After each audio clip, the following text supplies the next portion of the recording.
Inaasahang madaragdagan pa ang supply ng tubig para sa Metro Manila sa oras na matapos ng proyektong nagdurugtong sa Ipo Dam. Ang buong detalye sa ulat ni Clazel Pardilla.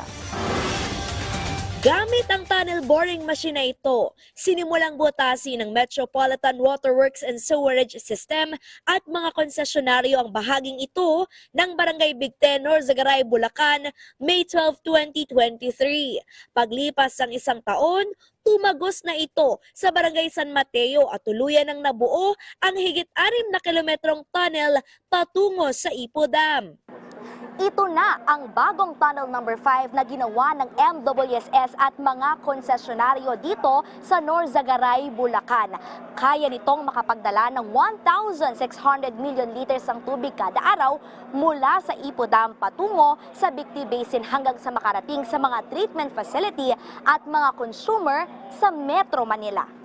Ayon sa MWSS, mahalaga ang bagong tunnel para matiyak ang walang patid na daloy ng tubig sa Metro Manila. Luma na kasi ang halos 9 na dekadang mga tubo ng MWSS. Sinasabing papalo sa 120 million liters ng tubig ang nasasayang sa mga tagas kada araw. Katumbas ng pangangailangan tubig ng 120,000 na mga kabayan. Ay madadagdagan ang ating delivery sa lamesa at maiiwasan yung mga tagas. Isa yan sa mga inaaksyonan natin dahil sa tanda ng ating mga tunnels and aqueducts ay matitipid natin, makukuha natin, marirecover yung mga tagas ng ating tunnels and aqueducts. Di gaya ng mga lumang tubo, seismic resilient ang Tunnel Number 5 na matibay sa pagyanig. Pag mag-collapse isang tunnel natin, yung mga luma na, mawawalan tayo ng tubig. Hindi bababa yung tubig sa Metro Manila. Kaya po, importante mga proyekto na ito.